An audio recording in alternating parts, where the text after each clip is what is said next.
अक्सर आप भी ऑफिस जाने के लिए एक शहर से दूसरे शहर जाने के लिए कैब का इस्तेमाल करते होंगे, लेकिन अगर आप कैब बुक करते हैं तो खबर आपके लिए बहुत जरूरी है, क्योंकि एक कैब में जो हुआ वो सुनकर आपके होश फाख्ता हो जाएंगे। नमस्कार, बहुत स्वागत है आपका यूपी तक में। मैं हूं आपके साथ गुरांशी श्रीवास्तव। आप देख रहे हैं हमारा खास कार्यक्रम the big crime story. The big crime story में कहानी आज उत्तर प्रदेश के कानपुर की, जहां पर जैसे आमतौर पर होता है वैसे ही एक शख्स नोएडा से कानपुर कैब बुक करके पहुंचा।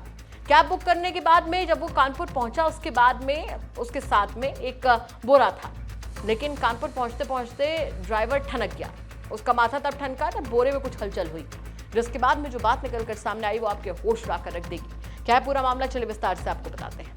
कानपुर में एक कारनामे ने पुलिस की नींद हराम कर दी, क्योंकि एक शख्स नोएडा से ओला बुक कराकर कानपुर के महाराजपुर में खून से सना बोरा लादने के लिए पहुंचा था। लेकिन रात करीब 3 बजे जब लड़के ने अपने साथी के साथ बोरे को कार में रखने की कोशिश की तो बोरे में खून और हलचल देखकर ड्राइवर को शक हो गया। उसने अचानक गाड़ी से भागकर 100 नंबर पुलिस को सूचना दी।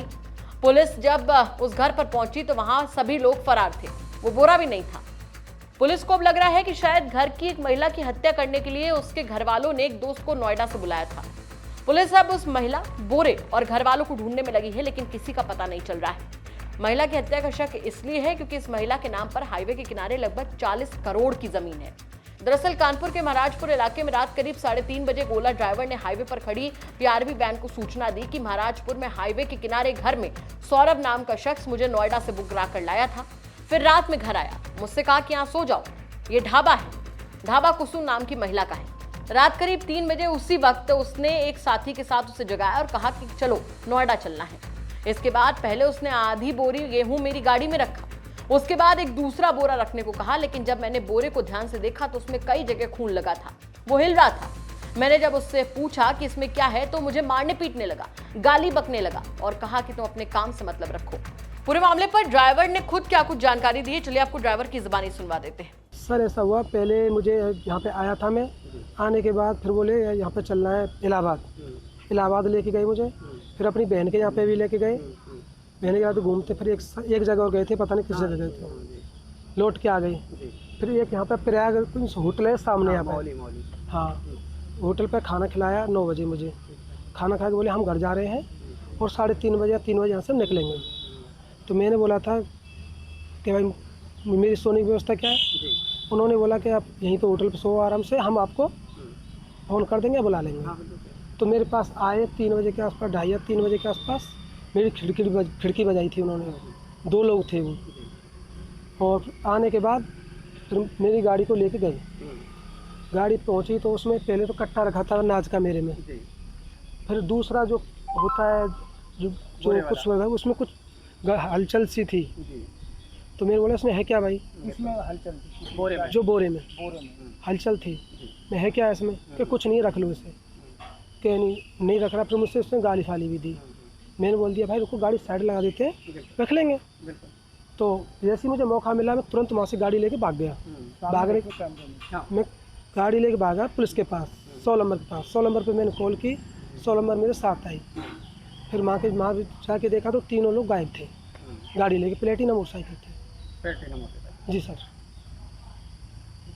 आप? मैं सर भरतपुर राजस्थान से रहने वाला हूँ। राजस्थान? हाँ, मैं वैसे गाड़ी वहीं से बुक करा के लाए? नहीं सर, परिचौक से गाड़ी बुक की थी। परिचौक में मैं अपनी गाड़ी चलाता हूँ। परिचौक कहाँ पे? Great in Noida. नोएडा से बुक की? जी सर।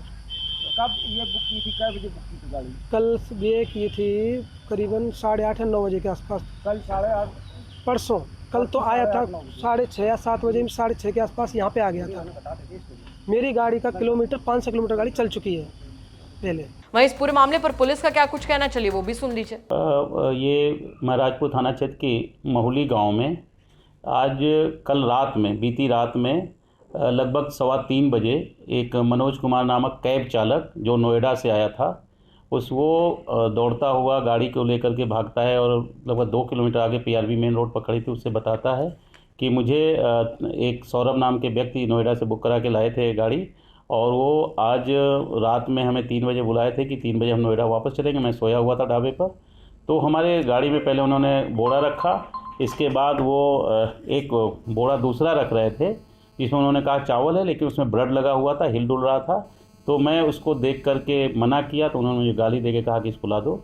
इसके बाद मैंने कहा ठीक है गाड़ी किनारे करते हैं, और किनारे गाड़ी करने के बहाने मैं गाड़ी लेके भाग गया और अपने पीआरवी के को जाके बताया। पीआरवी तुरंत आई, तब तक ये लोग उस बोड़े सहित वहाँ से गायब हो गए थे। सर बताया जा रहा है लगभग 40 करोड़ का मामला है। ये कुसुम नामक एक महिला वहाँ से गायब है, वृद्ध थी।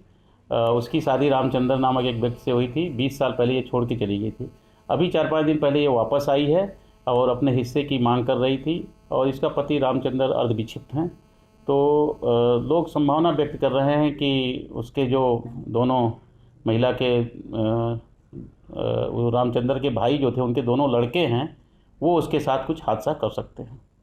गिरफ्तारी के लिए क्या प्रोसीजर है? गिरफ्तारी वो बॉडी की तलाश का प्रयास किया जा रहा है। जैसा वो बता रहा था कि उसमें बॉडी लग रही थी, तो प्रयास किया जा रहा है। इसमें हम लोग उसकी सर्चिंग कर रहे हैं, कॉम्बिंग कर रहे हैं। जैसा ही कुछ होता है आपको अवगत करा दिया जाएगा। अभी तक इस मामले में कोई आरोपी गिरफ्तार? महिला के परिजनों से हम लोगों ने बात की है। वो प्रतापगढ़ के लीलापुर थाना क्षेत्र के रहने वाले हैं। उनसे हमारी बात हो गई है, वो शाम तक यहाँ आ जाएंगे। पुलिस लगातार जांच पड़ताल में जुटी हुई है, लेकिन यहाँ पर कई सवाल खड़े होते हैं।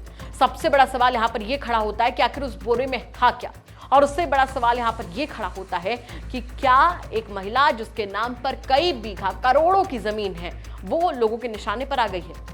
इन तमाम सवालों के साथ आपको छोड़कर जा रहे हैं। साथ ही आपसे ये भी कहना चाहेंगे कि अगर आपके आसपास के इलाके में कोई ऐसी बड़ी घटना होती है जो कि क्राइम की एक बड़ी खबर बन सकती है, तो हमें कमेंट करके जरूर बताइएगा।